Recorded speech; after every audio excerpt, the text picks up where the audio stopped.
You all right, Sammy?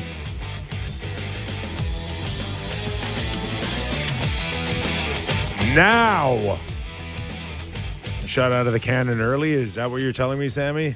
Just 3, 2, 1. I got nothing. I just heard music. I started talking. Now they're telling me to start again. Yeah.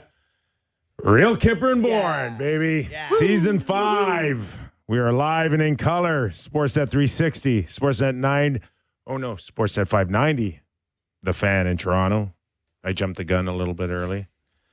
Streaming always on Sportsnet Plus. Available on Spotify, Apple Podcasts, and YouTube, where that chat is hot right now. Oh, boy, I imagine. Mm-hmm.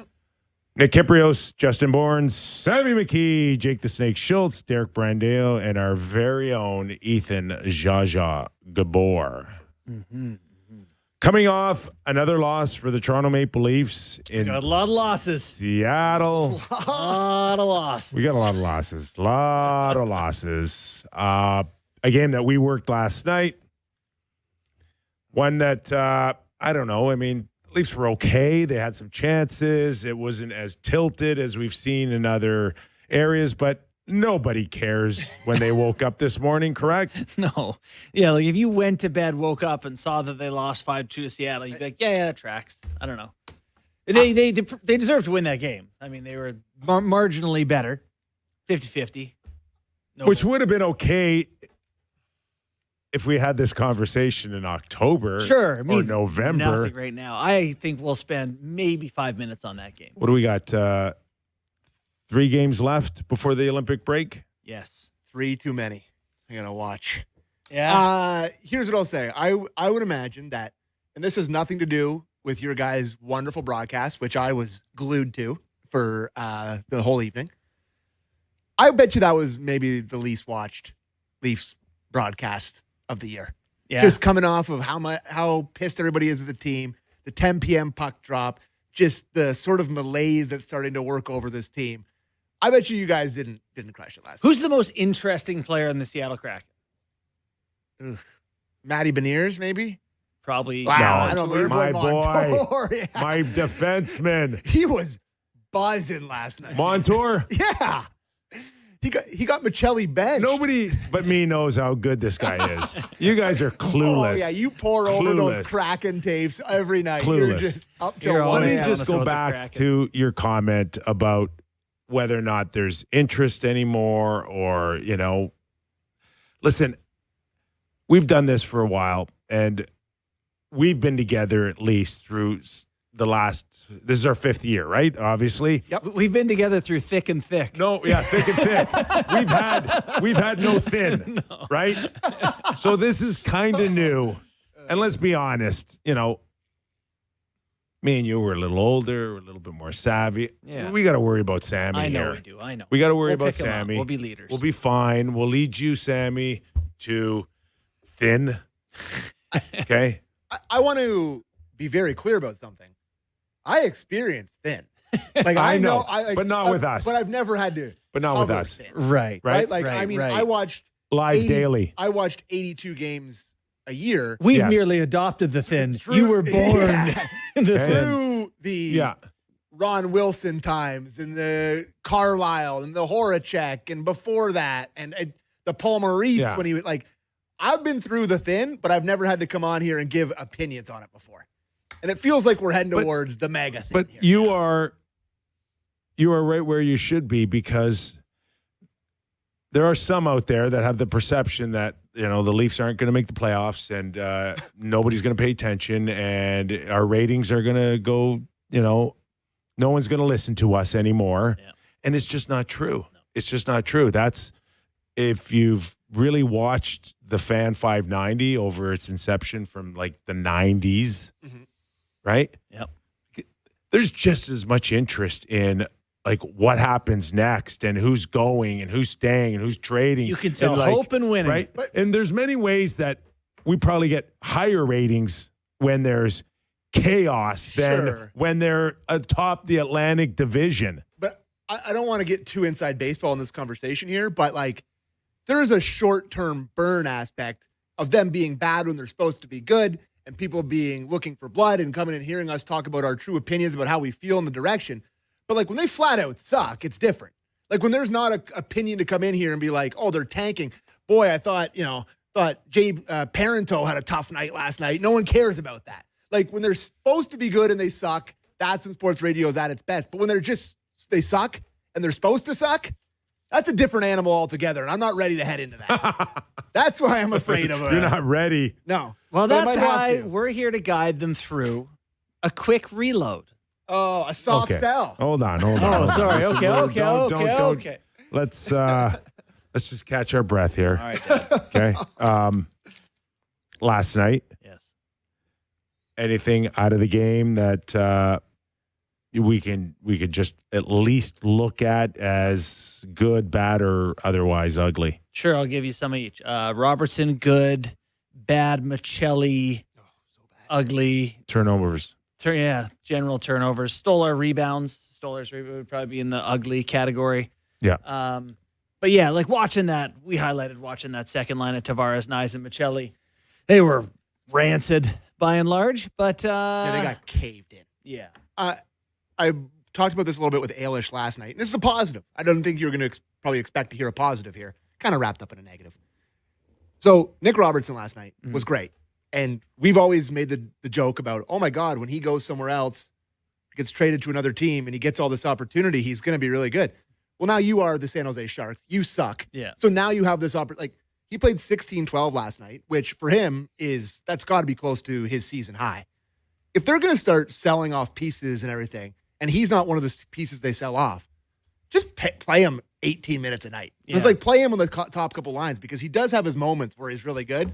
And if you're going to be a crappy team anyways, maybe you can build his value up a little bit. He's played every game in January, positive for you. averaging 12 minutes per night. Yeah, play him more than that. Yeah, that's not very much, is it? No. 11:53 the month before. I don't have to convince Kyper of that, but Give him a little more just run. play him more. Yeah, I 'Cause think they he's stink- been fine. You stink Yeah, anyway, though. So play him more. Maybe you can trade him for more if he shoots them in the net. But you're not. I don't know what's more. Like he from a third to a second Play him on to a the top fourth line. to a Who cares? third, right? It is what it is. But you're at this, like, I think. Nothing's going to change from here on in. Whatever teams perceive him to be, Okay. and part of the problem was over the last year and a half when we've heard his name out there about 1,000 times, his teams weren't willing to think that he was worth it to get. Now, I don't know what happens between now and the deadline. But I wouldn't trade him at the deadline. I would probably just keep him and then play him a ton. But that'll lead into the why, which will go into the right part of the what's the strategy and the game plan in all of this. But the bigger point is that you can't treat these ice times and like the way you're playing players like you're still a good team. Like, you can't like now you have to start thinking about, and then Bourne, you wrote about this today on sportsnet.ca. Like, you have to start shifting. Okay. What you're thinking. Let's just listen to Craig Berube last night over the overview of the game, and then maybe we can get a little bit of a sense of what we think he might be thinking. Mm-hmm. Let's have a listen. I thought it was a good effort. I thought we did a lot of good things tonight. Made a couple mistakes and it was in our net, but overall, I mean, we had our opportunities to score more goals. It didn't go in. Their goalie played well, but I liked the effort. Thought we controlled most of the game. Okay. Did Stetcher get hurt last night? Just looking at ice times. Played 13 minutes last night. He's been playing 26 for them by him. Is there anything from his next overview that we can grab? Yeah, play it. All right. Why not? Yeah, it's tough. I mean, I get, it's tough, and nobody's happy. But in the end, we got to. That's the way we got to play. And like I said, there's a lot of good things in the game. We can clean up a couple things, mistakes that are unnecessary. But in the end, if we play like that, we'll win a lot of games. So, outside of the giveaways, the blatant giveaways that you talked about, the difference between them winning and losing was Stolar's for you? Well, and some finishing. Like they just didn't put opportunities away and had some chances. Yeah, probably that's the difference, Kip. I don't think that they I don't know what all the numbers look like, but they had Yeah. more possession time, more scoring chances, high danger stuff. Going into Seattle, Berube critical of the defensive lapses that we've seen over the last little while, but he was more like finger pointing the goaltending that we've seen all season long. He called them out just like he called out the rest of his team. Let's go to Craig Berube on Stolarz last night. Glowing endorsement. Okay. Let's play the clip there. Yeah, no, he he wants a couple back, for sure, but overall his game is better. So how many goals went by him? 4? Yeah. So he wants Half. 2. He wants half of them. He wants half of them back. Okay. All right. Like probably wants Okay. that one. Yeah, he wanted the first one definitely, and then the Probably not that rebound, the big rebound. And then This Montour is shooting fans it through on him. it, but it's an off-speed weird one. Just a clean. And then that's it. Bar down snap. But yeah, it's not impossible. Eligible to me to save. Berube or Stolarz met the media last night. Do you have a sound of him? We do have the sound kipper. Okay. Derek, if you could play that Stolarz clip, please. In your experience, when you've had, I think it was over 2 months off, like how long until you feel like yourself again, or you feel like you're back to your A game? Yeah, probably a game or two. I mean, at the end of the day, you're pushing hard in practice, and my cardio is great. Up to speed with the shots, and like I said, I thought tonight I did a really better job of staying composed in the net and just kind of control my my movements and whatnot. So unfortunate the result, but just got to build from here. Him calling out the team seems like a life ago. Oh, Yeah. God, does it ever? But he's clearly in his mind, he needs work to get up to Yeah. a speed, right? He mentioned a game or two. Yeah. I don't understand, like, putting him in this environment where they were in clearly like a must-win now, not like in a game or two. Mm-hmm. Now. It's funny because you wanted him to get healthy and be available for so long, but by the time he was, you weren't ready for him to work out the kinks. Like you had to kind of stay with the Yes. guys that had been in the fight for you. Yeah. And you had won a bunch of hockey games. I don't remember how many they lost pre-Vegas, maybe a couple. 2. But they had won a pile before that. Like it wasn't. I think we will look back and listen. I defended the decision, so I can't sit here and try to act smart. But I do think that when we look back on whatever April, whatever the show is, when the season's over and we're reflecting on the season, I think we'll reflect on them deciding to start Anthony Stolarz in that Friday night game as a turning point. 100% with you, right? And That's where it went off the I rails. didn't say That it was was such a shocker. perfect by any means, but Wool and Hildeby were working. They're playing games. They were working. It was working for you. Yeah. And then you took a square peg and jammed it in a round hole with Stolarz.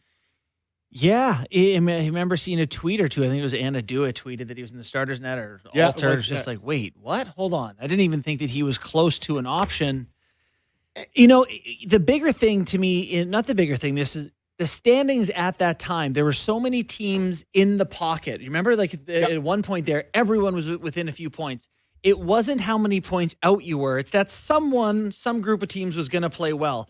So I think when they went 7-0-2, they lost a point to Tampa and gained 1 on Montreal. Like you just have to be so good.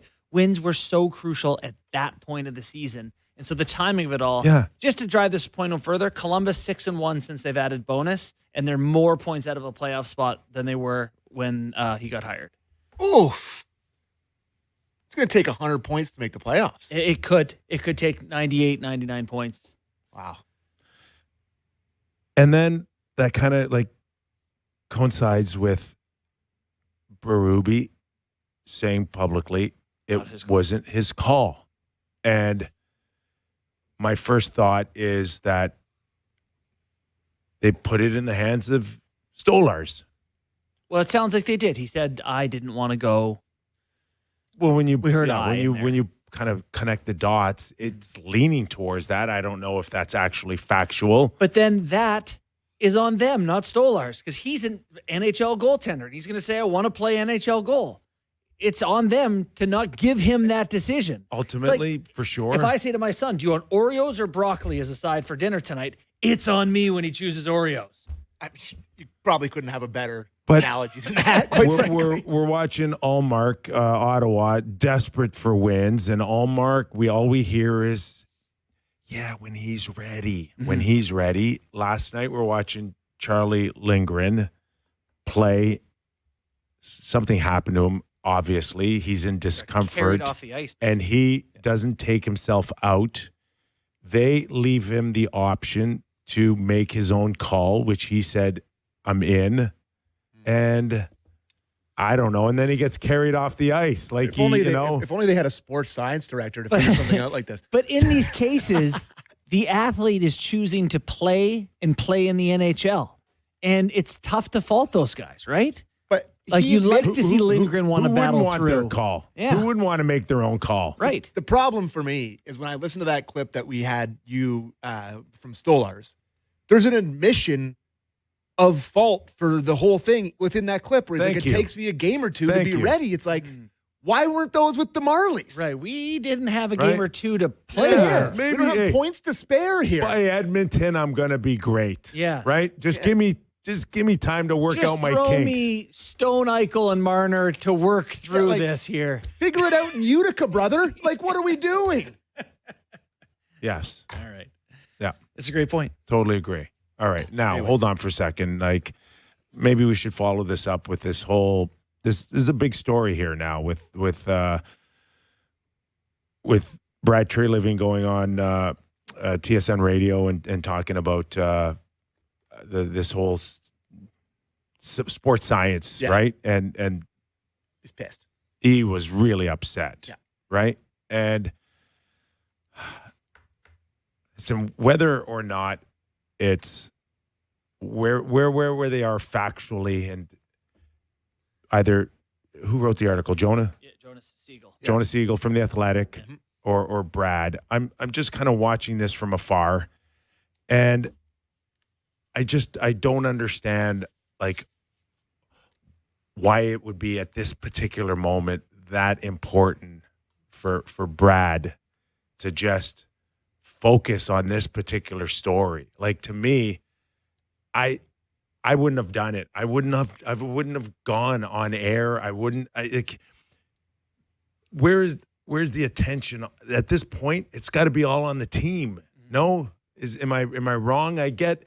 To be honest, the timing of the whole thing is strange. Really I don't strange. understand why we're talking about this right now. Well, I think it's the perception that a lot of people have had after that article is that you're the most valuable franchise in the league and one of the most popular teams in the sport, and you are perceived to be cutting corners financially, and they don't want to have Which that. they're not. They're not. But they seem very afraid of that perception because that's what it seemed like amongst Leaf fans, and that's the thing I saw the most. I've never got billion-dollar corporation. I don't get it. I don't get that. I don't get that they did this because they're cheap. No. I never crossed my mind, even watching it from afar. Like, I read that article and I was like, oh, okay. All right. Well, what's going on the ice? Like, it was one that, like, for me, it's there. I read it. Sure. Like, even when I read that article, I'm like, oh boy, that other doctor seems to have a bit of an axe to grind here. Like, there was two sides to that story. But to me, what I care about is the team that's supposed to be in the competitive window Now, in the sewer. That's the only point I'm trying to make, is that, like, I didn't think it was that big of a deal. For them to address it. But to me, Yeah. it's like, if you're tying this, if you're telling me that's why you think Willie Nylander, did he come back too soon? Is that why Nylander's out? And if Nylander's out because of that, and that's massive, right? Like, he returned to play too soon. Those him in those games would have been huge. So if we're making that connection, then it's a story. Yeah. But I didn't naturally go there until I had to, eventually question all of it, right? I'm just saying that at this point where you're down to the wire on wins and losses, to me it's not where the energy should have been. Yeah. The other day. I agree. That's all. That's all. It's not, and I don't even know why I brought it up. But Well, no, but I think it's important context to, like, when I talk to my Leaf buds, I'll tell you what's not coming up. The sports science director. Yeah. They're not like, oh God, how could they get rid of, like, they're being like, what I said, how is this team in the toilet in the middle of their supposed competitive window? to me, it was a non-story that they actually turned into a story. Yeah. That's interesting. Because I don't know. Anyways, we talk about Bourne's article. Yeah. It's a good All one. right. Let's do this. Let's do this. Last night, hold on before we get there, and this will all kind of come in. We thought about different ideas for our intermissions last night, and to stay on kind of the hot button topic around Leaf Nation and Leaf fans all over the world is the simple question of what happens next, where do they go? And we touched a bit on that last night. We came up with 2 or 3 ideas of moves that we would probably look at making if we were in a position of Brad Treliving, and we came up with a few. Mm-hmm. I got a bone to pick with Friedge. Why? I love our boy Friedge, but God, he's got Leaf fans horned up about Robert Thomas. How the hell are the Leafs going to be able to trade for Robert Thomas? Well, I'll tell you how. Tell me. So Please. when we had we've had a lot of debates about what assets do they have, what do they have in the cupboard for them to. Yeah, and turn to this be thing fair, around. we didn't have enough time. Obviously, No. television's like a couple of minutes. Yep. We didn't have enough time. And Elliot did touch on it. Like that's what somebody's job is basically supposed to do is Yeah. come up with that. But we didn't come up with any TV's hard in that way. solutions. So Yeah. JB, you give us a few solutions here. Well, I'll just say that, we have been looking, what assets do they have to get better? Because for a lot of this season, we thought that they were going to be adding. And one of the things that you had cooked up, Kyper, was the goaltenders thing. You got 3 of them that were all pretty decent. Could they be available? The one that now, after losing 6 games in a row, when you look at the standings, my article today is just about looking about the possibility of trying to get into the bottom 5 in the NHL. Tanking. You are, I think, what are they, 24th Fourth? in the league right now? Yeah. You got to get to 28th to keep your pick. They could have a first-round pick in the top 5 this year. We had Books on yesterday who said there's a tier drop-off after about 6, so you could get an impact player. You want to talk about Robert Thomas? Let's say you pick 5th overall, 4th overall, and you take that to St. Louis and say, hey, we got this guy for you and Easton Cowan. I don't know what it is. I'm just saying now you've got an asset to trade for someone meaningful. If you are a little closer to that. So the article is just about, is it even possible? You better love Robert Thomas. But Yeah. you better love him. you gotta love Robert Thomas. Yeah. But Or you have the 4th I'm- overall pick and you get a good player. I mean, That's also a great option. 4th or 5th overall pick plus Easton Whoa. Cowan. I don't know how many Leaf fans would want to do that. Well, then keep the 4th And- overall guy and And Easton Cowan. I You're will laughing. tell you, just going through my trade boards and what I'm hearing on all that won't be enough to do it. The 5th overall pick and Easton Cowan would not be enough to get Robert Thomas. Yeah, he's at a good number, a good age, good How whatever. much does he make again? I don't know. 8 and a half. Something like that. Okay. But like he's a healthy Robert Thomas is a maybe Team Canada type Yeah. guy. Yeah. So that's fine though, Kip. Like to me, anyway, let's say you decide, hey, we picked 4th overall, we got Keaton Verhoff, we dropped to 4, whatever. And you Yeah. keep him. You're Yeah. in the right direction. So the article is, can you get there? Yeah. And the What's the route? And the answer is no. answer's not no. Yeah, it's no. It's not no. It's no. You don't think that You know they, why? Because in any other city right now, there's a Justin Bourne saying the same thing Yeah. for Vancouver, for Calgary, for sure. for Winnipeg, the New York Rangers. They're not dropping. They're not dropping and letting the Leafs go in and take their spot. It's not happening. So, but what do you mean? Give me what? Who are they bumping out?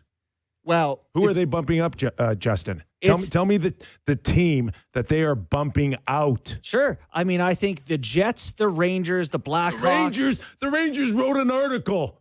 They're not giving up their lottery spot. I don't think if the Leafs do the things that we're talking about here, that they're any different than the Rangers. And the Rangers and them are kind of, How many points? The Leafs are 7 points up on these teams. they are. They have 7 points on the Rangers to get there. It's a big drop.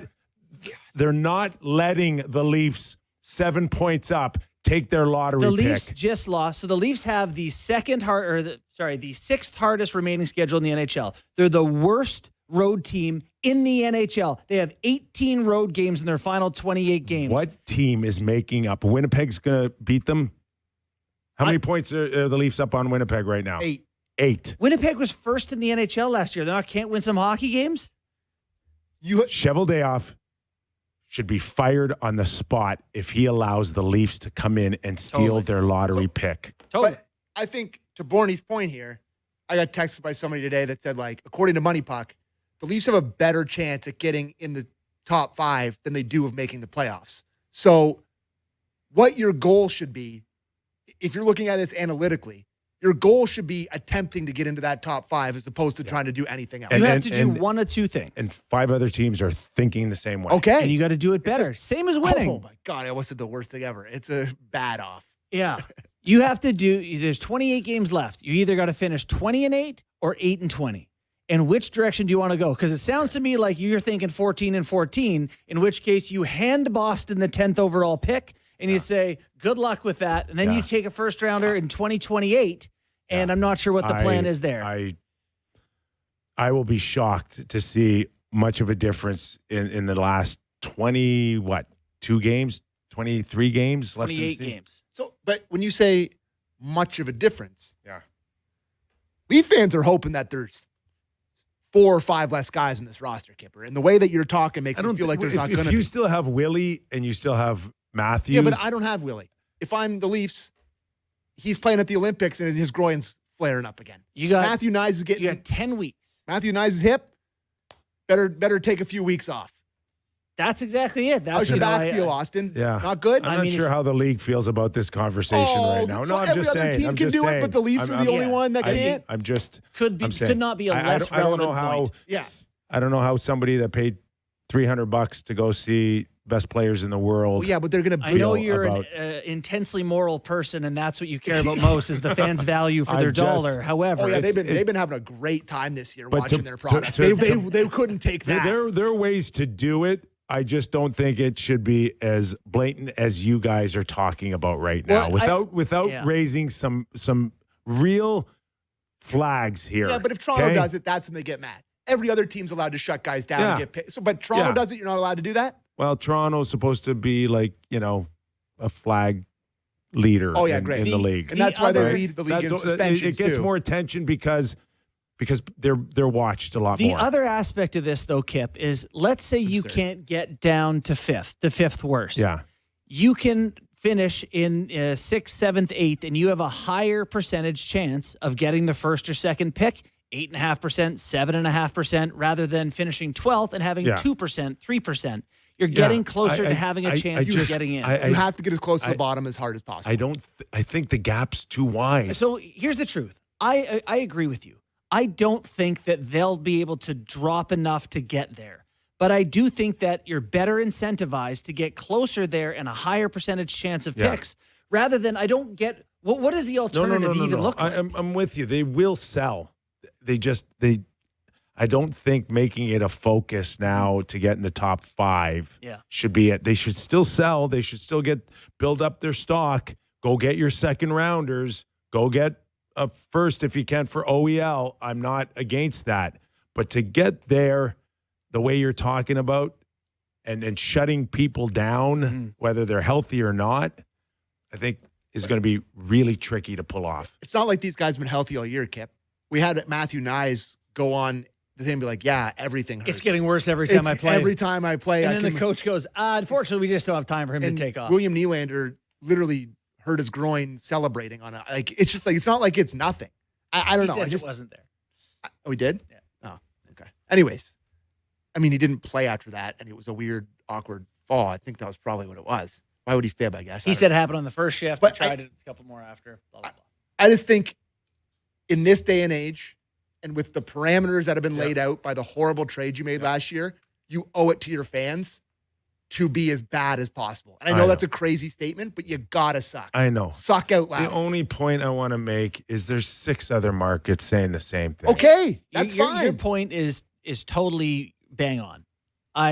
You're right. So there's other bad teams. It's just going to be hard. That's all. It's just not. They don't leave a boardroom at MLSE going, "Hey, all right, let's do it." Right?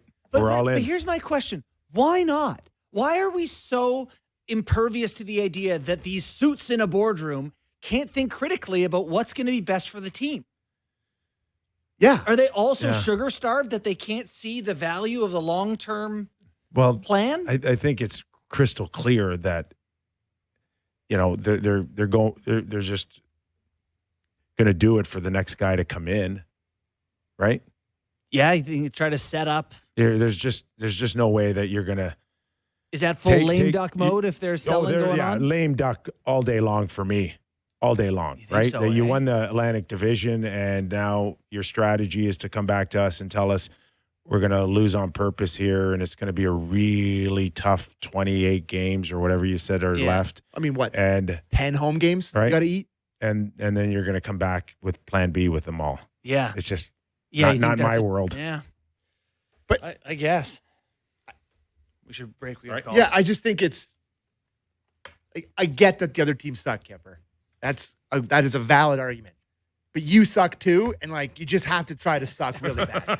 They suck. They Oh The my Leafs gosh. suck. Maybe get them to play blindfolded. Perfect. Do whatever it takes. Play You're right. dirty. Every other team. What is the limit to how much you could But- openly tank before they would do something? Every other team has done this for multiple years. When there's bad, guys get shut down. It happens all the time. Past to play a bunch of after the deadline last year. You just Do we have to do Berube it. on the outlook of the season? Does that who matter cares? or no? Let's go to break. Doesn't no. I'm just- There's I'm just- nothing. Is he still positive? Is he still? Yeah, he's trying to be positive. Oh, I want to hear it. Okay. Okay. They can go clip 20-8. Yeah, Clip great. five. Let's They- do it. They can get in playoffs. That's great. Yeah. Let's hear a clip. To me, that there's not enough Let's buy. runway to get this turned around in time. What do you mean runway? You're 10 points back. Yeah, with games, Games left, remaining. games We can't worry about that or look at that. We just got to focus on the next game. You can't start looking at how many games are left and what we got left. You're putting yourself in a bad spot. We got to go into Vancouver and get 2 points. That's what we should be focused on. Nothing not else. what you should be I focused get it, the standings and where we're at and the games not- left, but that's not going to It's not- accomplish Stop anything. interrupting the man. It's The not goals, what this the goals right organization. now need to be small, and you got to Enough. focus on game to game here, and Enough. just Sorry, try to Berube. take care Enough. of our business. It's not what this organization should be focused on. They need to have a meeting. You have to lose. Stop playing. Play guys less. You have to lose. Let me ask you this. Do you think there is? I know what the numbers told Sam. They are more likely to go 20-8 or 8-20. Could they go But 20-8? No. Fantasy Willie's healthy. Island, Willie's, it's like- Willie's healthy. He's back. Stolar's just said he's got his Buddy, couple listen. games under his belt. I think the chances are the same one as the Leafs trading for Robert Thomas. All the 20 and stuff. 8. If they hadn't had that, that stretch killed their chances of getting It did. that They got dead hot. cat bounce they got Yeah. ruined the chances. What were they? 8? Was it 13 and 14 points? Games that got points. Is it cruel to make a joke to rehire Savard? I was thinking they shouldn't have got rid of him. Oh, boy. I was Oh, boy. thinking. Just kidding. Let's go to I don't think break. he's Let's right. go to I'm not break. blaming him for All right. Let's take a break. Get Sammy and JB and myself to take a deep breath here while we let you. Listen to the people. We got to Well, get 2 we- points on Saturday night. We need 2 points. Big 2 Got to points get 12 coming up. points out of the last playoff spot. We get to catch our breath because we are going to Leaf Line Collars Oh, great. on this Friday. Woo. Sammy, you got a couple of good ones here? I got Because we're out of ideas. to tell you, we got the best call of all time. Oh, my goodness. Pressure on. You're not going to want to miss this. Stick around. Leaf Line next on our Leaf Edition hour of the Real Kyper and Bourne Show.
Welcome back to the program.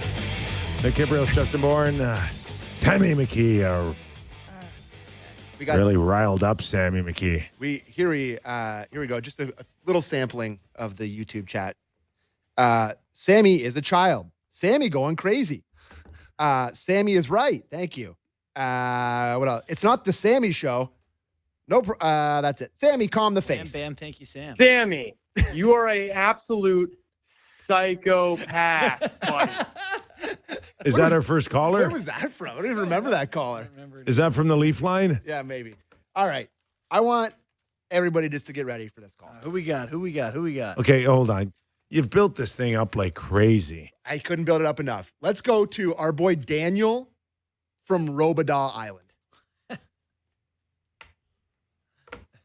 Daniel from Robidaw Island, are you there? Okay, hello. Uh-oh. Let's find Dan. Oh, okay, maybe we don't have it. Oh, my What's gosh. going on? All right. You know, The build-up. Robidaw Island is like the Bermuda Triangle. Okay, Things just hold on. disappear. You know what? Okay, play Johnny from Ottawa while I'm getting to Daniel here. All right. I love the Leafs, but man, I hate this team. We're bored. It's embarrassing. It's absolutely embarrassing to be cheering for these guys and this management team. You know, my father-in-law is a big Boston Bruins fan. Every day he asks me, still cheering for the Leafs? Why don't you come, cheer for a real team? And that's where we're at, guys. I mean, could have seen this coming from, for a long time now. But, you have this management apparatus, who just choose to live in a different reality or try to convince you of what you're watching is no, it's good. We're on the right track. We're building. No. We suck. We've always sucked. We have not accomplished anything in the last 10 years. It was the biggest waste of talent, biggest waste of opportunity. And at the end of the day, it's just there's just no pride. It's embarrassing. I'm tuning out for the rest of the season. I cannot watch these guys any longer. There you go. Okay. Leafs fans. No, well. I hate this team. I was born into this. I, Jets fan right for there. one, think that's way over the top, Johnny.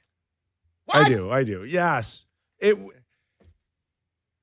not saying that they came close to winning a Stanley Cup, but That's for sure. they did accomplish a little bit the last 10 years. They were in the hunt. You sure about that? They were nibbling around the edges. Yes, I am sure about that. You sure about that? It hasn't been a waste of 10 years, okay? It's been entertaining. It's been good. There was hope, a lot of hope over 8.5, 9 years. Sure. It hasn't completely sucked, Johnny. And I wonder how many times did they lose to a team that either went to or won the cup? It felt like a Few lot times. of those years. Right? times. All right. So, come on. Let's Not that bad. It's just run its course. Can we just leave it at that?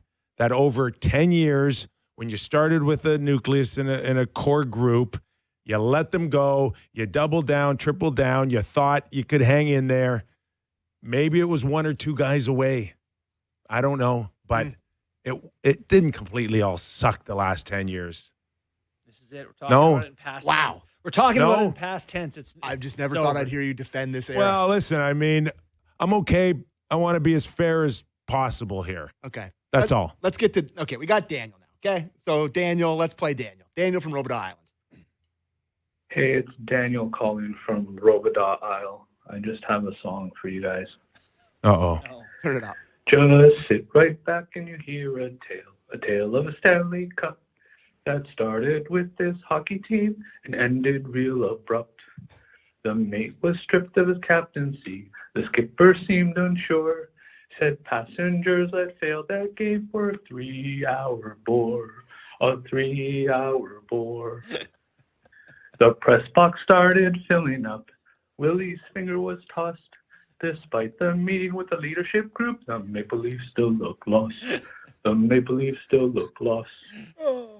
Some players will find themselves on the shore of this desert isle with Robidaw maybe 10 of soon. A billionaire and his shares. Joffrey Lupul, Nathan Horton, and David Clarkson here on Robadile. Wow. I think more than anything, I admire the commitment to the bit. The creativity. You didn't back out. No. You hung in there right to the end. No. That's that's perfect for a Friday off the rails. I did have a moment listening to that. It was like, I get paid for this. That's crazy. It's fully entertaining. I would. Sammy, did you do the background on that? That was really good. Thank you very much. Let's go. Sorry to person. This is like the person that goes on karaoke after someone goes up there and crushes Whitney Houston. But good luck. Have you ever heard Jay-Z's bit about going on after DMX? No. I'm going to send it to you. It's fantastic. Anyway. Let's go to, I don't know, Jason from Colburn. Let's go to Jason from Colburn. I just have to say, listen, it just blows my mind how we always talked over the last 10 years of trading our first-round picks to give them a push at the trade deadline. And we traded away all our assets for this team year after year after year to help them do what? If we would have just kept those picks and we would have still kept building, you know, the assets that we'd have now pushing all of the older veterans like a Nylander, like a Matthews, if you still had Fraser Minton, the 2 firsts that we just blew on Carlo, the first round picks from years past, like, you don't just blow picks every single year at the deadline because you're rewarding your team. No, you don't reward your team for nothing. They should get there on their own, on their own talent and their own skill. Anyway, that just blows my mind. If we rebuild again, I hope that we do it the right way and hold on to our assets.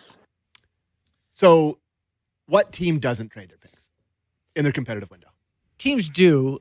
And I know this is, how do you say without being insensitive? It hurt that the pick they made in 2020 unfortunately passed away. They picked high in 2020 and they had Rodion. They wrote Amarov, terrible. which was terrible. Yeah. That was an unfortunate. Along the way, obviously. Yeah. More so for. Yeah. But we had Jason Bukala on the show the other day, and he of the draft picks. Four of the last 39. Four of the last 39. And can I add to that? Sure. So I talked more to Books last night about it. He said that he regretted not mentioning on our show. That excludes the past 2 drafts. So it has nothing to do with, the guys they just drafted who you wouldn't expect to make it. So this is all those drafts, like mostly to me, Wes Clark years. And to me, that window that we just spoke of is where the real problem lied. Because now you've put that much more emphasis on futures, getting rid of futures, right? And the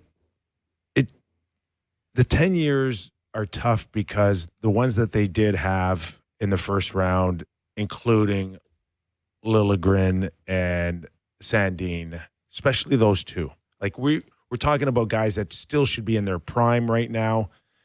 And when you're, I don't know, middle pick, 16th, 18th, whatever they were, they got to pan out. They got to.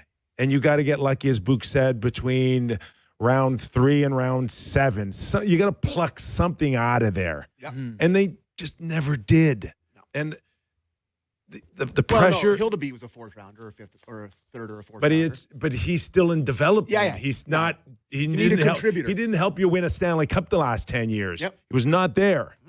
So those are the real issues here. Is that they were one of the weakest in the league in that compartment, that department. Yeah. And it put tremendous pressure on Morgan Rielly. Morgan Rielly has been their number 1 defenseman for 13 years now, 14 years. Somebody needed to come up and alleviate some of that. Totally. Nobody did. They focused on $40 or $50 million on 3 or 4 forwards up there, and they left the blue line high and dry. the back end is a struggle. A lot of past tense talk from Kyper today. Concerning me a little bit. Yeah, well, beat tense because it's past. Let's go to JP from Shelburne.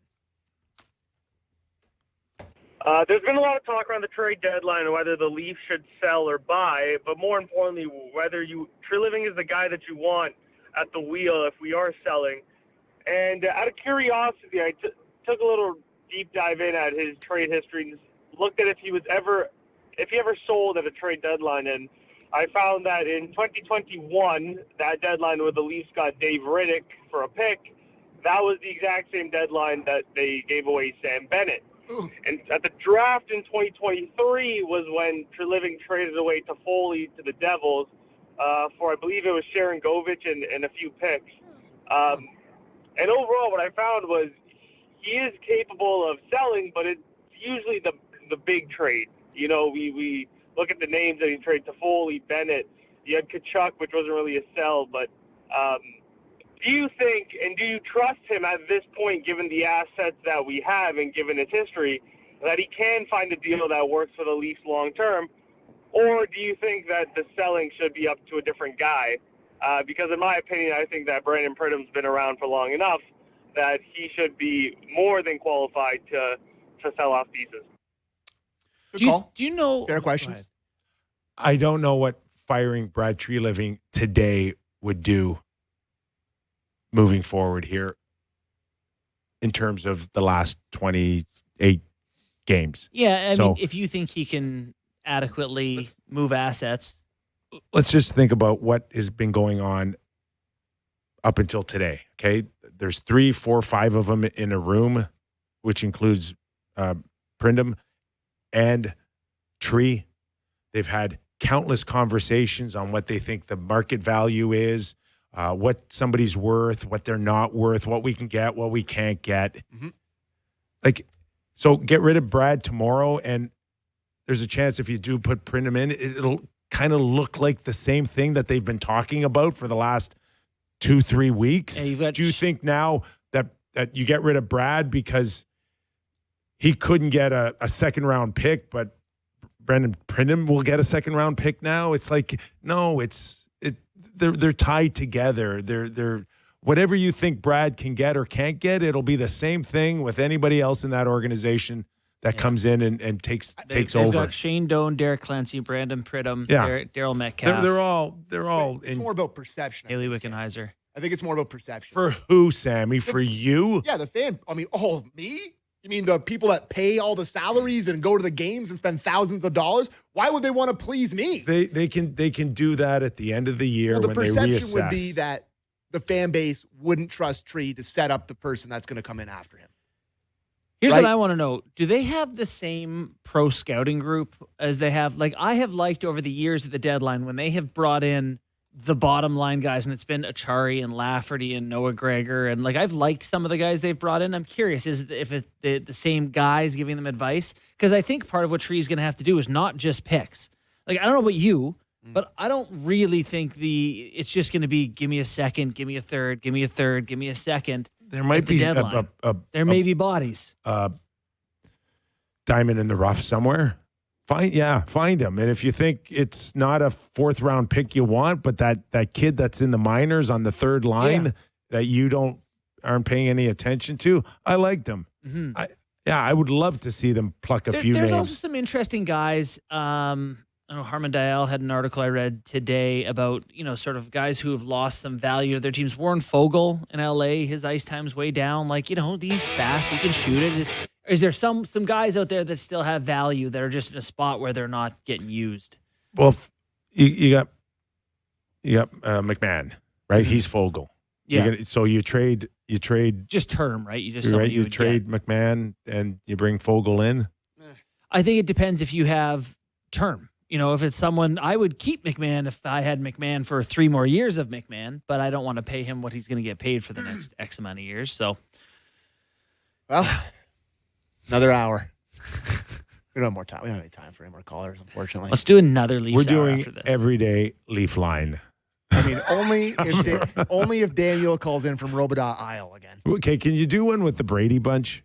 No. Can we get a jingle from the 20th century? 21st century? No. Pizza Nova. He's my age. All right. Once again, solved nothing. Our thanks to the Leaf line. Very much so. Very entertaining. As always. We're just getting warmed up. Speaking of very entertaining. Yeah, we got Doug MacLean. I like think that it's he's like got. hand the ball off to Doug and let him run. Hey, We got a couple of calls we'll play in the national hour that he'll are. have a ton to say. Ton to say. You're not going to want to miss this. All right. Just like that, 1 hour gone. Thanks for listening as we focus in on the National Hour coming up next.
It's Friday.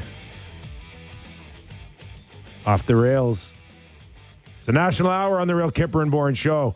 Live on Sportsnet. Sportsnet 650 in Vancouver, 960 in Calgary. Streaming always on Sportsnet Plus. We've got Spotify, Apple Podcasts, and YouTube, where, man, we got some passionate people in our YouTube, Sammy, don't we? No, it's not working. Oh, there we go. Mostly just hating on me, but yeah. Hating on you? Oh, yeah, just taking a beating every day. That's just every day they get out the billy club and whack, whack. That's all right. That's what I'm here for. That's how well, you they won't do get that famous, Sam. in a few minutes when we welcome in Doug MacLean. Now, did we give him off last week? He was golfing with Jill last week. Oh, he was. Yeah. Okay. He's coming out of his pay. I can tell you that. He's got some pent-up frustration I think he'll take out in the next 15, 20 minutes. As a reminder, this hour of Real Kyper and Bourne brought to you by Bet365.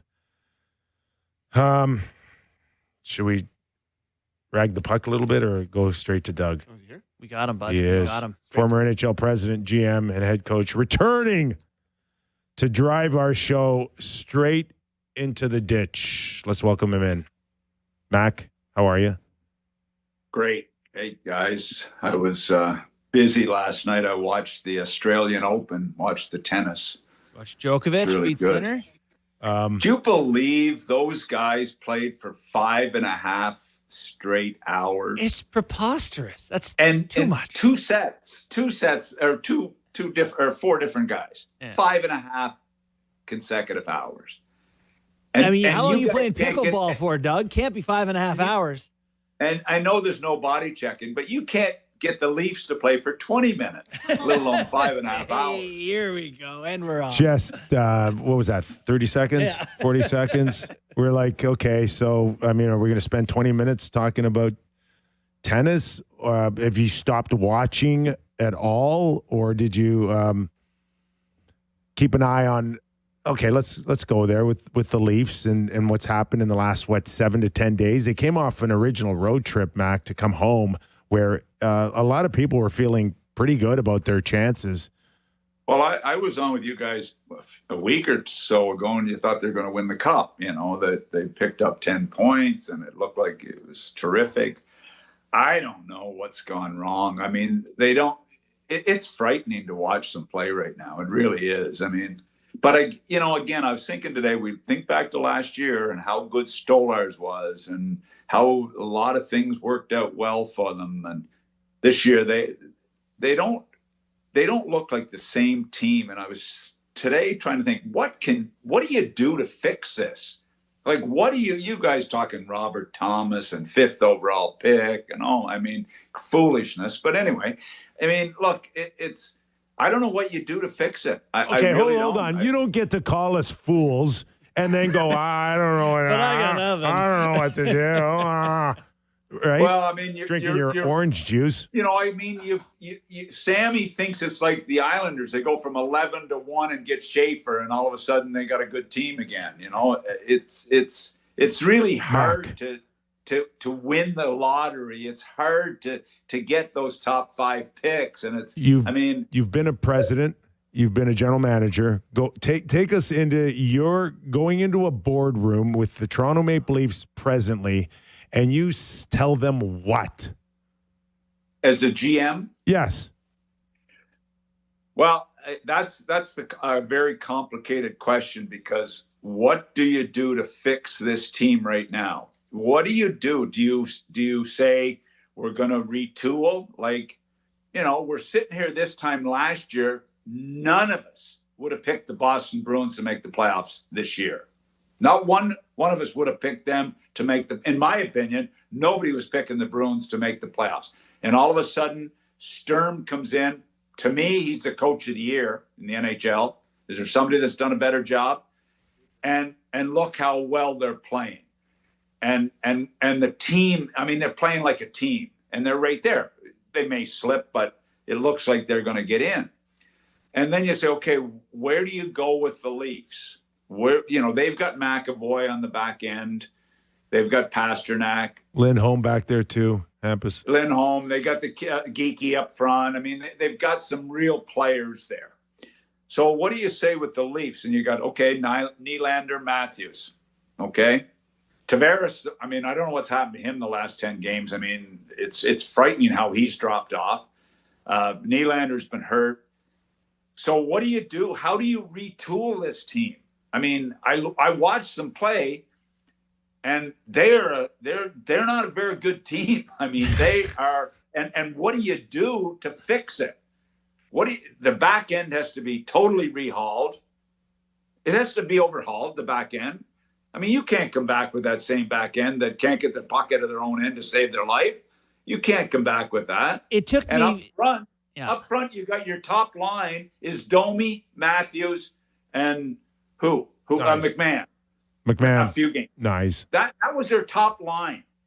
Matthews, Domi, McMahon.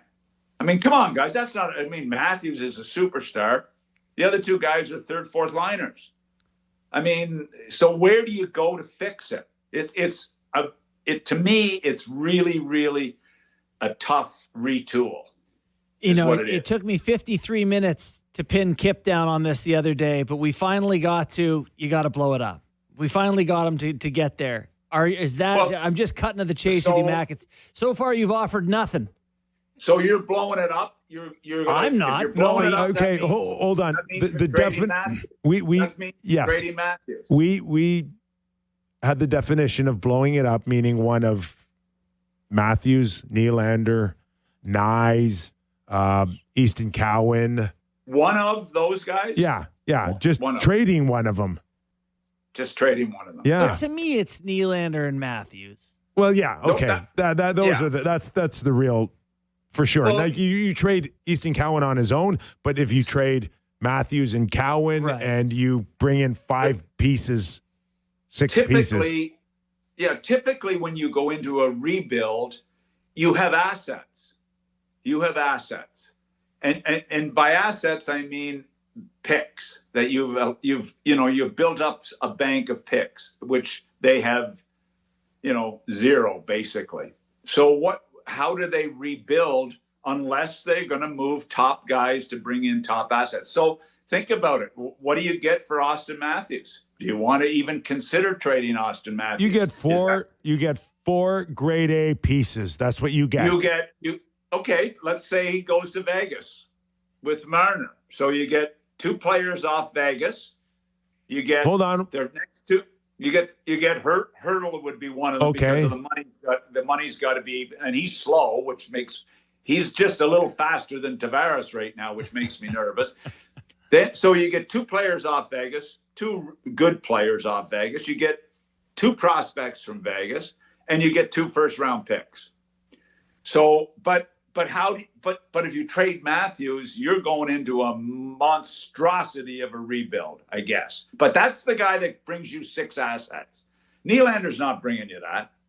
He's bringing you assets, but he's not bringing you anything close to what Matthews is bringing you.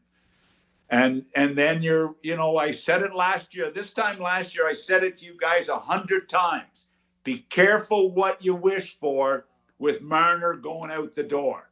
It's hard to find good players. He's going to get the same amount of points. By the end of the year, he'll probably have equivalent to what he had last year in Toronto. What's he got, 13 goals and 40 assists or something right now? I mean, he's a little over a point a game. So he's 80, 80 plus points. So when you move good players, it's hard. It's really hard to replace them. We talked a little while ago about their back end. Guys, that back end's not even close to being a good enough back end to play. They got number four guys. Who's better than a number four on that back end? Tell me. Give me one name. Tanev. Tanev's the number four guy on every team. So this is a major rebuild if they're gonna think they're gonna go that direction. And what's the board gonna say when you walk in and you say, Keith, what are you and Brad going to do here to fix this?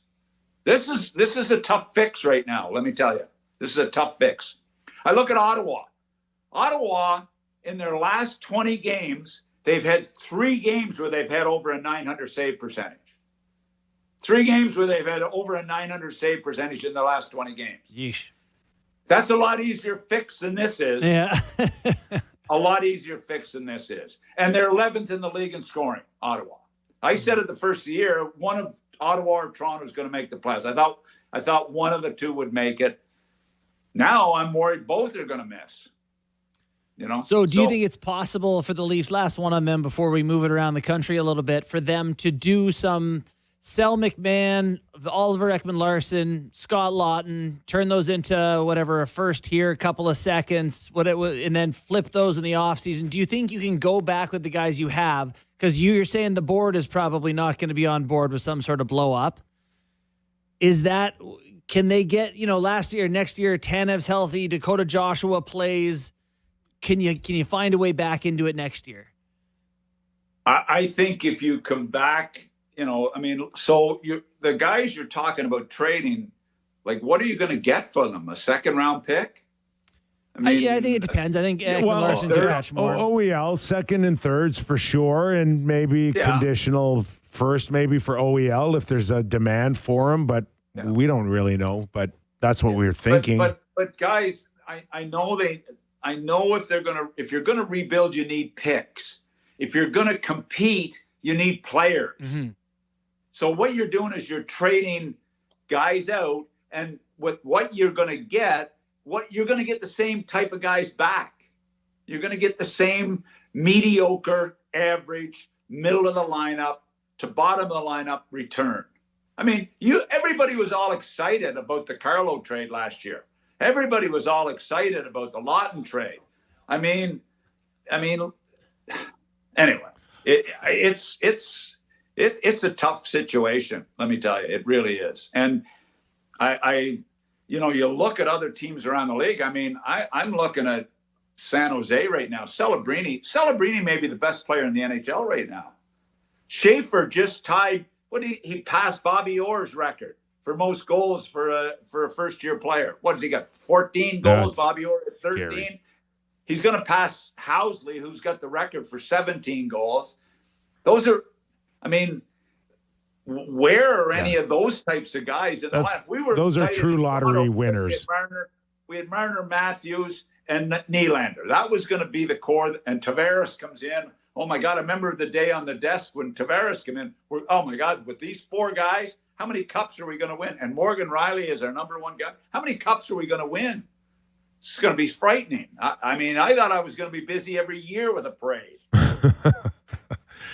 You're watching and listening to Doug MacLean, former NHL president, GM, head coach, and ditch driver for our show. Mac, my astute co-host, Justin Bourne, wrote an article on Sportsnet.ca which talked about the Leafs possibly moving into a position of protecting their first-round pick and not handing it over to the Boston Bruins by finishing 28th in the league. So it's, what is it, top 10 protected or top 5? Top 5. Top 5. Okay, forget about for a second how realistic that is. Just tell me about, is it a strategy that the Leafs should be looking at? And how do you do it? Don't ask a question with a question. Doug, you've got a lot of experience losing. I think you should be able to tap into that. I thought this was a national hour, boys. Let's talk about something else. No, just what is your general feel about tanking? I'll tell you how tough it is. Columbus Blue Jackets in 25 years in the league have never won the lottery. In 25 years, they've never won the lottery, and hardly ever have they moved up in the lottery. 25 years. So, what are you gonna do? You're not gonna win any more games. What are you? You're 6-7 points up on guys now, 6-8 points ahead of the bottom feeders. The last 2 years, 76 points was the cutoff. Was 28th. The Leafs would have to go basically 9-20 to do that, which is it's tough. Yeah, and then you're gonna get one first-round pick for doing that. That would be a fun board meeting to walk into. Oh, we got a top 5 pick. Oh, okay. They got 10 home games left, Doug. What? They got 10 home games left of their 28. The calls you guys were listening to a little while ago. Wait till you hear them this time. Wait till you hear them later. When this happens. All right. Where do you want to go, Mac? You want to talk about? I just think I think it's really my point is be careful when you know the only way you can rebuild is to include Matthews and Nylander in the rebuild, in it, moving them out and starting with a real rebuild. If it's a retool, you're keeping Matthews, Nylander, all these guys, and then retooling out the way Boston retooled. So that's going to be the choice. And I think it's going to be that they're going to retool. They're going to try to retool. And, you know, I was looking at, I mean, I'm watching the other night, and I mean, I'm watching guys, I'm thinking, oh my God, Dakota Johnson, Roy. I mean, the number one thing is you can't asset management. Marner walks out the door and you get wow. Mac. Sam's dying, Mac. You're killing McKee. That is a nightmare. So, you know what? But I'll tell you what, it's going to be a major organizational decision. Not just for them, but like give us some thoughts on the Florida Panthers, who had a devastating loss, I thought, to St. Louis. Seconds left, was it? With mere seconds to go here. Like, we didn't necessarily have them as winning a third consecutive Stanley Cup, but I don't think anybody after signing Brad Marchand and bringing Bennett back pictured them out of the playoffs. No, and look, but it's so different because they've won 2 in a row, you know, and you know you've lost Barkov and you lost Kachuk for basically the whole season. I hear today that Barkov may be back now. It's starting to look like he may be back for the playoffs, which, I mean, you wouldn't want to play them. But the question is he going to be back early enough to help them to get into the playoffs? Which you're right, it was a tough loss. So you know what, I just think that I look at the Florida Panthers, and if they get Barkov back, you wouldn't want to play them next year. They're still in the window where they could be a cup contender for the next few years. The next couple of years at least. You know, that's a lot different than when you're looking at these teams like the Islanders. I mean, they've always been okay, just okay. And then they add Schaefer, and all of a sudden, you know, Darcy's looking to win now. Darcy's looking to do some damage, and they make little additions that make them a better team. And Palat and Soucy, I mean, it makes them a better team. But Toronto, to me, they need 10 or 12 guys.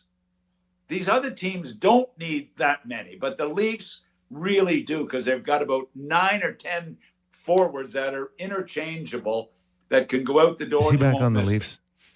Yeah, I am. Okay. Off. It's this. I'm doing this to ruin Sammy's week. Oh my gosh. It's working, pal.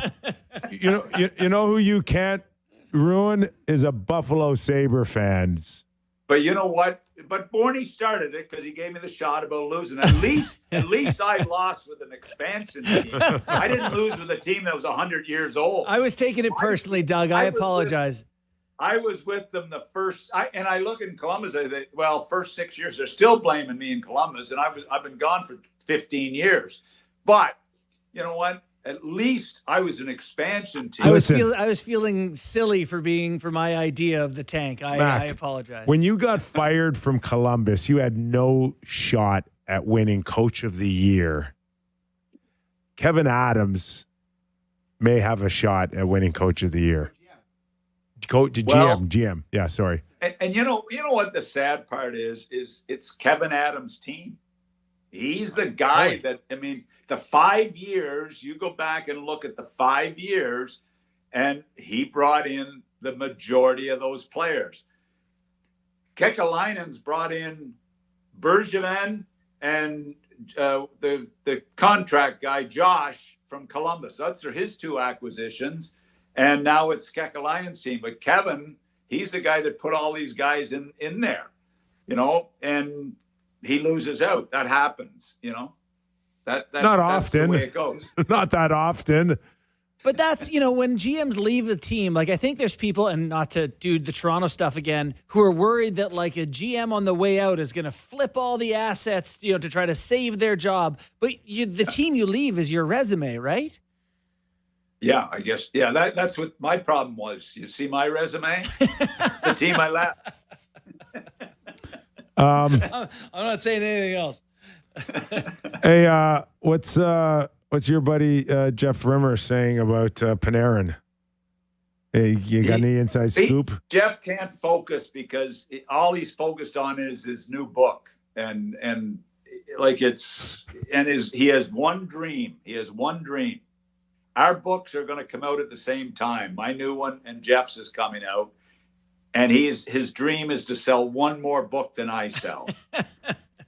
And so he's been so focused on that. It's unbelievable. So I'm trying to set him up. I don't know that it's going to be a bestseller. He's convinced it will be. Squirrel, Panarin. Panarin, where's he going?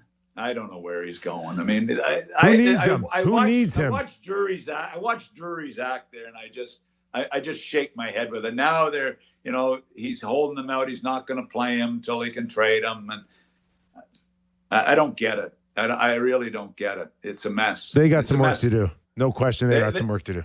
They've got some major work to do. I mean, Miller comes in now. He makes him the captain. I'm thinking, are you, It's been a disaster this year. I mean, Sullivan goes in there, and the team is the worst in the league. This is supposed to be the best coach in hockey. Sad. So Mac, these teams, it feels like at the deadline, there's all these teams who want to add, but I think trade protection really, like Carolina, we know they tried to get Rantanen and they had him for a sec, but every big name that comes up, they want to get him. Toronto wants to get names. Other Canadian cities want to get names. But I just feel like people don't realize how much these trade lists are affecting teams' ability to get guys. Or to get rid of guys. Sure. Like, I mean, you think about what Toronto has to do to get rid of some of these guys. I mean, even Carlo has got trade protection. What? I mean, they've all got trade protection. I couldn't believe when I looked at the list the other day. So, that's the problem at both sides. You got the trade protection is unbelievable. And what teams they can go to, they have to give approval. I mean, you're right. See, I was lucky. I called Todd Marchand in and I said, Todd, I've traded you to Anaheim. He told me he wasn't going.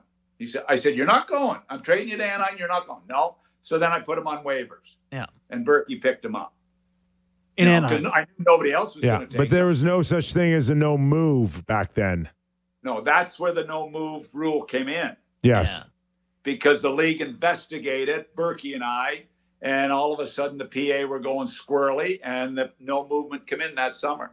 Hey, that's sorry. Before this goes over to you, I don't want to let Matt go without asking him about the Brockville Hall of Fame. It just came up in my mind. Yes, we had Mark Borowiecki on our show last week in your spot, and he said his family. The Ottawa Senators National Predators defenseman Mark Borowiecki, Boro Cop, if you will. Yeah. They listened to you, thought you were great on the Friday show, and they went into the Brockville, restaurant and saw your Memorial mug. Center. Tim Hortons. The Memorial Center. It was. I think it was a Tim Hortons. Smitty's, I think it was. It's actually the Brockville. There it is. Which is the rink that I built. The house that Doug MacLean built? What do you mean? You delivered bricks there? No, because I was so damn good playing there that, I went into the Hall of Fame, seriously. Oh. Anyone else we know that's in it? 2010, I was inducted, right? Was there a ceremony? Oh, there's a ton of guys that are in the Hall of Fame there that are legends. All right. Okay, we believe you. How the hell did you find that? Boro. What? Our guy Boro.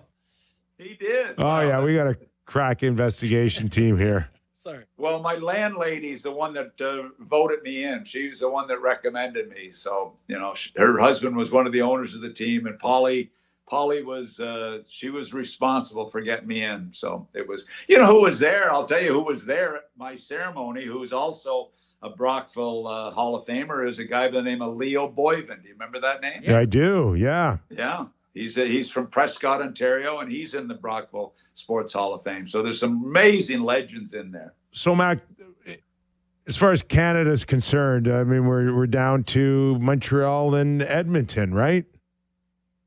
Yeah, For Edmonton, hope. like, I watched. Did you guys watch Bouchard the other night? Remember I mentioned, how can you not watch him? What? How can you not watch him? How can you not watch any game Edmonton's in the last minute and a half? High event player. It's just those odd giveaways, but man, he's been good. Anyway, You get to live with that, though, as a coach, right? You kind of accept him for what he is and go. Yeah, you love it. You love it. Can you're Cooper? going to have the odd bet. I mean, I coached Paul Coffey for 5 years. I mean, he gave the odd one away, but man, was he something else to be around and watch how he went. When winning became a factor, how good he was. Koff watches this show. You better be careful. Oh, no, Koff's one of my all-time favorites. All-time favorites. I told you what Mrs. Illich phoned me. I get a call from Mrs. Illich. She said, Doug, I was assistant GM at the time. Doug, can you explain to me why Steve Yzerman wears 2 pair of skates in a season and Paul Coffey needs 22 pairs? Can you explain that to me? I said, Mrs. Illich, all I can tell you is Paul Coffey is maybe the best skater in the game, in the history of the game. And yes, he likes 22 pairs of skates. They would come in the box, and he would take them into Mark Brennan, our equipment manager, and he would have them stitch the new skates because he wanted them so stiff it was unbelievable. And then he'd put them on and play. 22 pairs of skates. Really loose, right? Wasn't that a thing? No, small. In St. Louis, they phoned me and wanted to know why we bought 8 pairs of skates for Charlie Bourgeois. I said, I can't explain that. That one I can't. I guess it's different. Any love for the Montreal Canadiens? We hung their jersey up. Suzuki's taking it to another level. Yeah, they're a fun team to watch. I mean, the goaltending is the defense looks like it's got the foundation of being a good blue line as they progress as a franchise. But you know what? I got to tell you, Jeff Gorton, the Rangers, he was good in Boston. The Rangers fire him, and he's done a hell of a job there. I mean, him and Kent Hughes have done a really good job. They're an exciting team to watch. I really like how Montreal and Ottawa are positioned. Ottawa need a goaltender, that's without a doubt. I mean, imagine Travis Green right now with Reimer as his go-to guy heading down the stretch. Wow. And the other guy dressed as a backup, but can't play yet.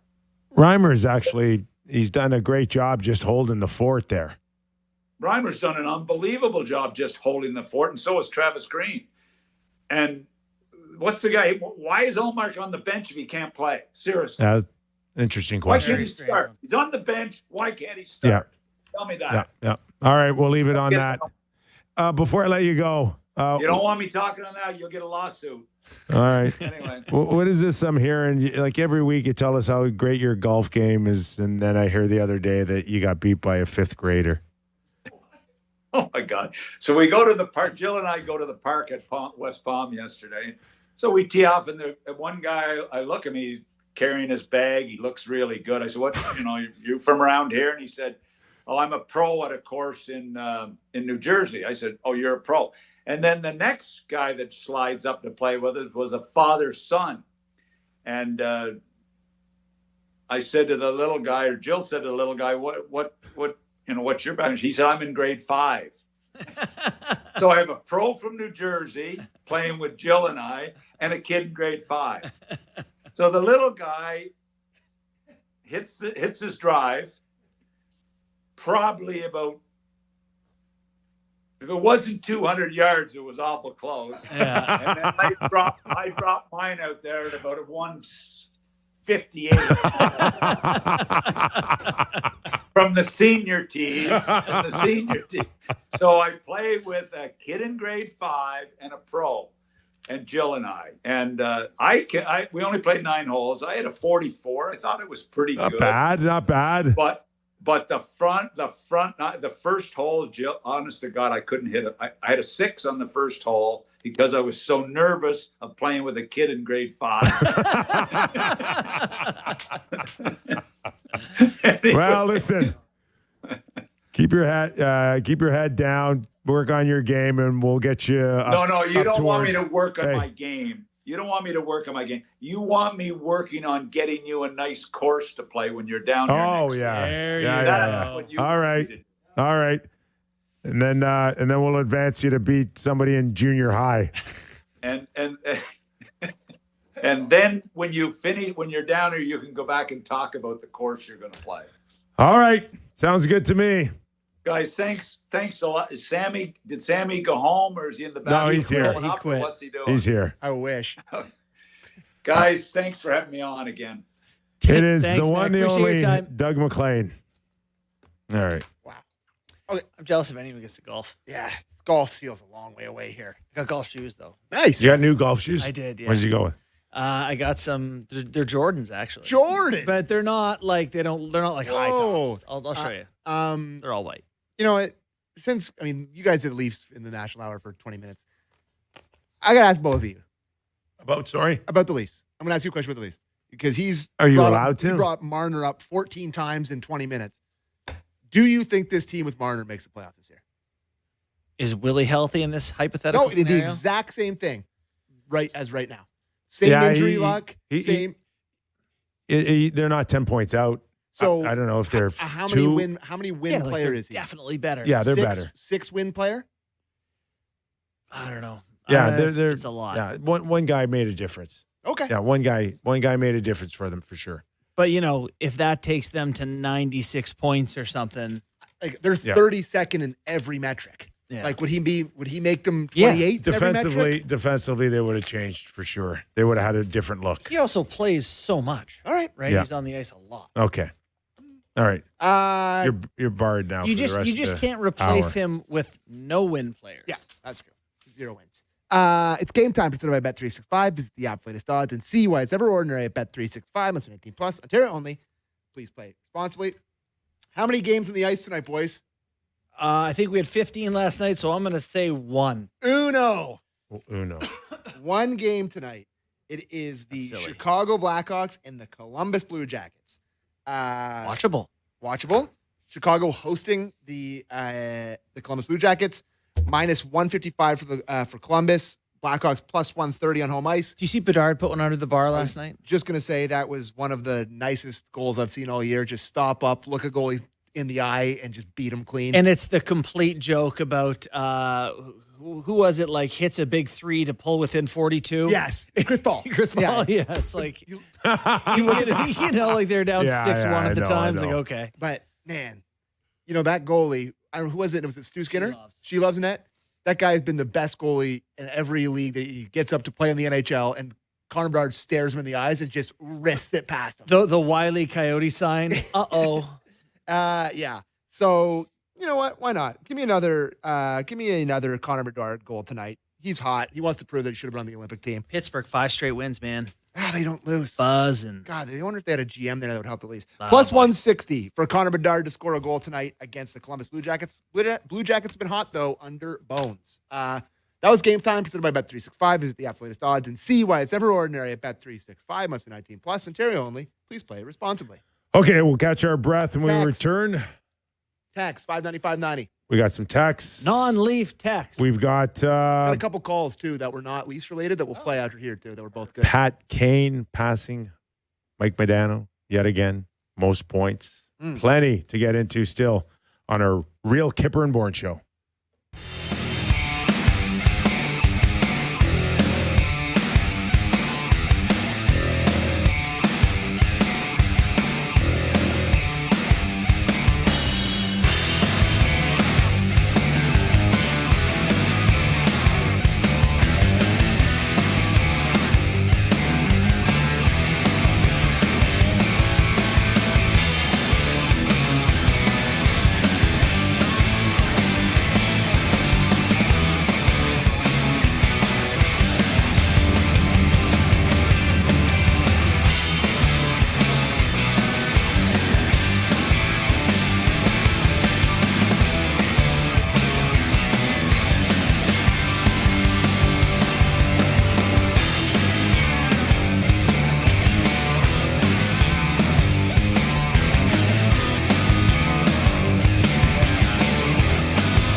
As a reminder, this hour of Real Kyper and Bourne brought to you by Bet365. Nick Kypreos, Justin Bourne, our very own Sammy McKee.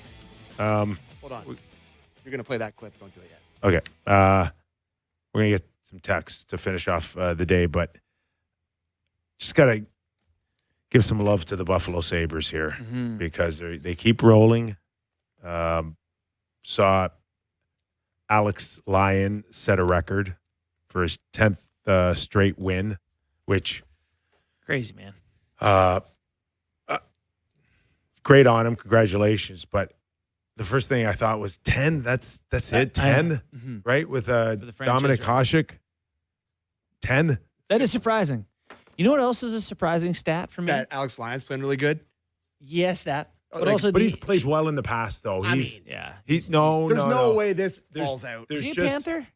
He did, and he went on a run there that got them in the playoffs, I think. Yeah. Saved their season of the first time I think they went to the final. But no, my most shocking stat of the day, the Edmonton Oilers win last night. It's the first time they've won 3 games in a row this year. The Oilers. Yeah. Back-to-back cup finals. So the year you're talking about, Kyper, he played 15 games for the Panthers, and he had a .914 save percentage. That'll do it. Yeah. That was really good back then. Yep. It's really good. Now All it'd the be time. like Now, Hall yeah, of Fame. Right? Yeah. Now he's got Now that Alex is in the Hall of Fame if he does that. Last year in Detroit, he was an .896 in 30 games. I mean, he's fine. I think this is above expected for me. Alex Tuck ain't slowing down, wants his money. Do you want to listen to him talk about how great the Sabres are? I do. And how awesome they are? Yes. Let's do it. Okay. This really sucks for you, eh? Yes. It sucks. Every team just passed at least. Tuck clip. I just put it in shows there, Derek. It's at the top of the, if you want to play. Alex, what's it like? This team for so long has hoped to become good, hoped to become competitive. What's it like now, expecting to win every night you come out? Yeah, stopped hoping. It's good. You know what? We're coming in with a lot of confidence. Everybody's coming in trying to prove themselves, and we're trying to prove as a team that we're legit. We're not just going to go for the playoffs. We're going to go for the cup, and that's our goal. To get better each and every day. That's it. That's the end goal, honestly. We're not in here just to squeak in. We're in here to try to keep winning. We're chasing a couple of really good teams in Detroit and Tampa right now, and we know each game's going to be a playoff like hockey, and it's a huge 2 points tonight to get, and now we have Montreal chasing us, so they're going to come to play on Saturday, and we got to bring our A game, and we're going to be ready to win. Okay, so you are allowed to say that games are big and that you want to win and that you're going to go far and that you care. Not That's illegal. allowed to Not be said? illegal.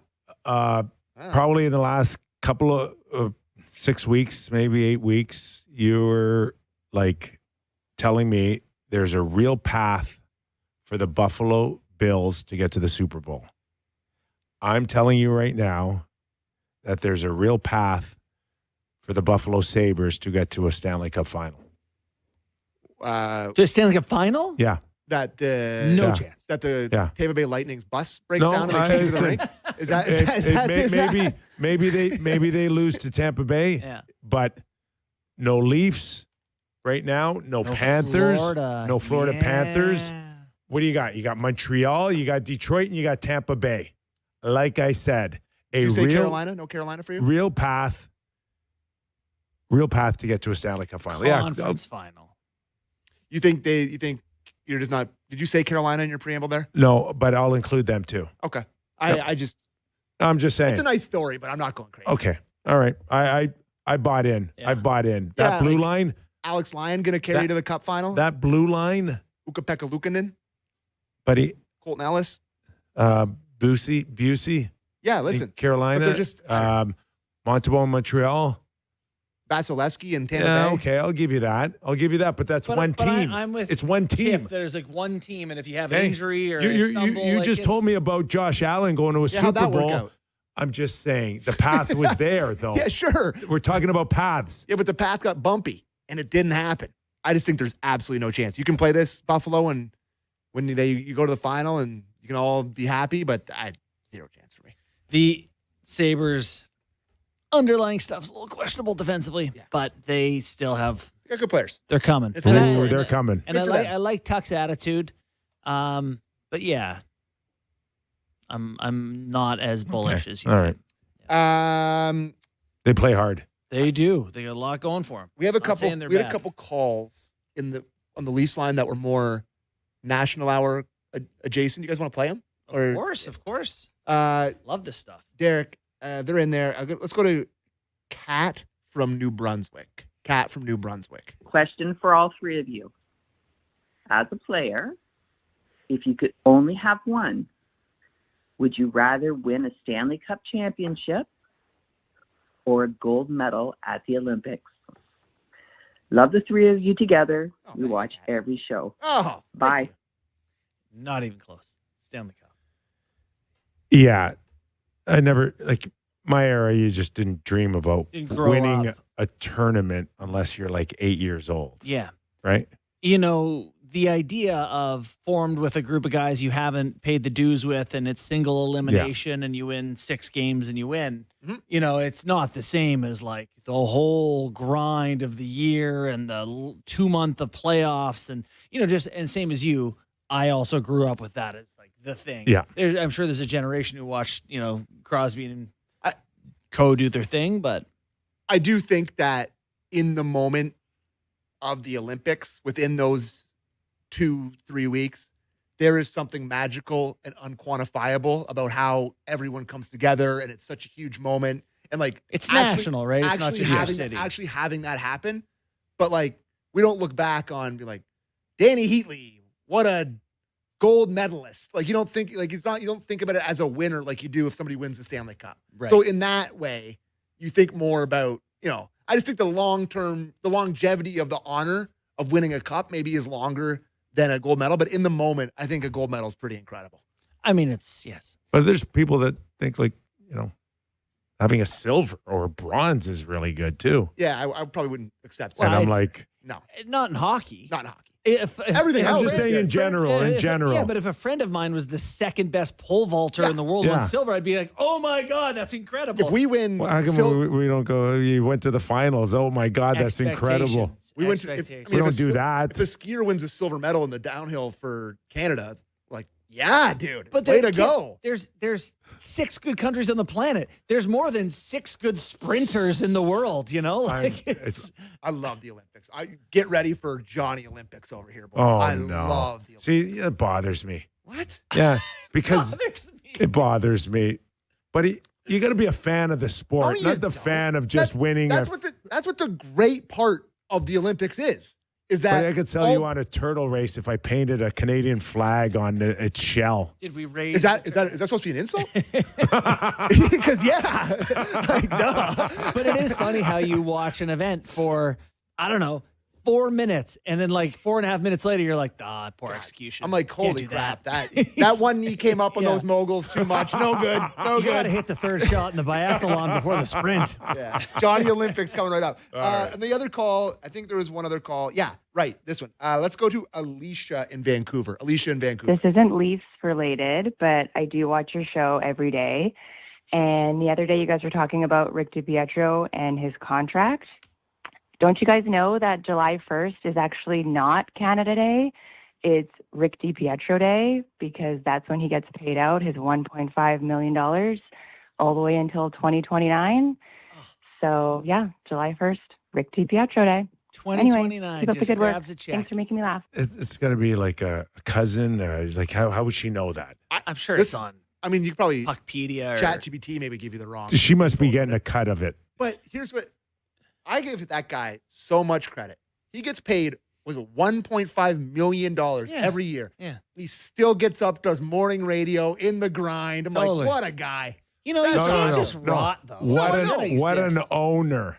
What an owner, he says. Yeah. Every July 1st. Oh, well, yeah. But He's the one that came up with the idea, I guess, of a 15-year deal. Yeah, but I give him credit for still getting up. Like, I mean, you could do an afternoon show. Yeah, you're totally right. Yeah. He doesn't need the show to be You could do a successful. podcast. Yeah. Okay. You guys want to do some texts? Yeah, definitely do. All right. Hi, boys. If you had to pick a Canadian team today that you could go and play for, who would it be? Follow up, if you had a son that could play on any Canadian team today, who would it be? Thanks, David from Montreal. He's leading the witness with Montreal. We're just talking about Canadian franchises. I guess that's it. I live in Toronto. Like, it'd be cool if my son played here. I grew up in BC. That'd be cool. Ooh. I'll go to One of the Montreal. two. Yeah. That's what if you had to pick one right now. Yeah. You're 22 when you got a chance to play, you'd play for Montreal. Yeah. Yeah, that's like, come on. It's like The sound here is people burning Kip's jersey. New York Yankee, Dallas Cowboy. Come on, we're talking about. Yeah. Right? Sure. I did the Leaf thing, so I'm just saying. Yeah, I'd love to experience the Montreal Canadian thing. Buddy, Any any of them sound good. Okay, I've covered enough Montreal games over the years for Sportsnet that there is no better pregame to puck drop vibe on the planet than How have in they Montreal. evaded the business factor permeating the lower bowl that happens in Toronto? How have they pulled that off? No, the tickets are cheap there, so it's loud. It doesn't have to be loud here because the tickets are expensive. So Is that what it is? No, they're not cheap. Okay. They're super. They just care more, and they're allowed to be like. You can go in the lower bowl there and stand up without somebody being like, "Oh, you're bumping my sashimi." You're what? You know what sashimi is? I think Sushi. that's his dog. Oh, my Merlot. You almost spilled my Merlot. Oh my gosh. My Merlot. Are those things allowed in? They need a You don't know ticket? what, Kyper, you have been to a million nice dinners. You don't know what sashimi is? Sashimi. What did I say? Sashimi. Sashimi? Yeah, that's why you don't even pronounce it correctly. What am I You're saying? sashimi. Isn't it sashimi? No, it's sashimi. Idiot again. The Owen sound comes through. Idiot again. Buddy. I had sashimi last night. Literally last night. Those are chicken fingers, pal. No, it wasn't. I love it. I love sushi. What can I Fish say? sticks, maybe. Sashimi. Oh gosh. I don't know where we go from there. No, I don't either. Oh, here we go. Can anyone tell us what's going on with the Canadian Olympic team roster? Point, is he still going? Have they found a spot for Bennett yet? It was such a huge topic a few weeks ago, and now we have crickets. Kathy from Riverview. Yeah, still no real word on Point, Thompson, Marchand. Marchand got banged up last night? Yeah, still some uncertainty. I'll be honest. I'm like kind of not rooting for it, but like waiting for a D opening. Like Schaefer and Bouchard have been unbelievable since these teams have been picked. Schaefer's ridiculous. Yeah. They made a mistake. I'm starting to have a little bit more of an acceptance for Bouchard. Yeah. Right? I mean, he just fires it in the net every night. Every time it goes back, there's not another guy in the league that I look at and go, okay, this has got a chance of actually ending up in the net. And what you would do with him is you just wouldn't play him unless Makar was out or Morrissey, to take a spot as a power play. You can win a Stanley Cup with Bouchard, but you have to. He's one of those guys where you just have to have the right people around him. And obviously, Ekholm's been very good. The problem with Edmonton is they're like a four-man band right now, and I don't know whether or not that one mistake that Bouchard ends up making, and we know it's coming, will be the one that keeps them from winning a Stanley Cup. Are we still talking about Canada though? Like, but I'm just saying. So I'm much more comfortable with Team Canada that he's surrounded by bottom enough pair guys minutes that on the top power play unit. will be able to cover up that one mistake. It just feels crazy sitting here today that we're like sending Thomas Harley over him, or it does feel dumb.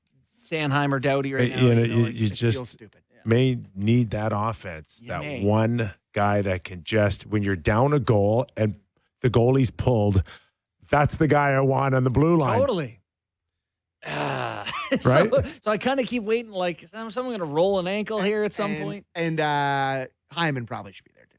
Yeah, I think. Well, for Connor. Hyman's a good. Well, isn't he lead the league in goals since a certain, like since he had like back? 17 goals in his last 20 games last time I saw. He's on fire. That's Fraser Minton numbers. What is going on with Colorado now?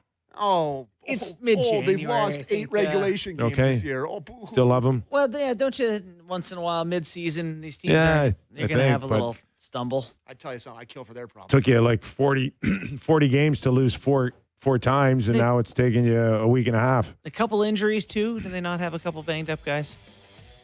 Sorry, that's not very much help. Okay. Time for some sashimi, boys. Our thanks to Doug MacLean. Sashimi out the door. See you later. On Off the Rails Friday. One game on tap tonight. Chicago and Columbus. All right, boys. What are you doing this weekend?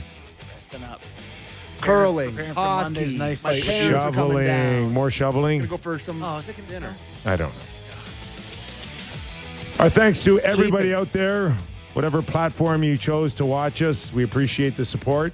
Give us a thumbs up on YouTube. Give us a rating and review if you can.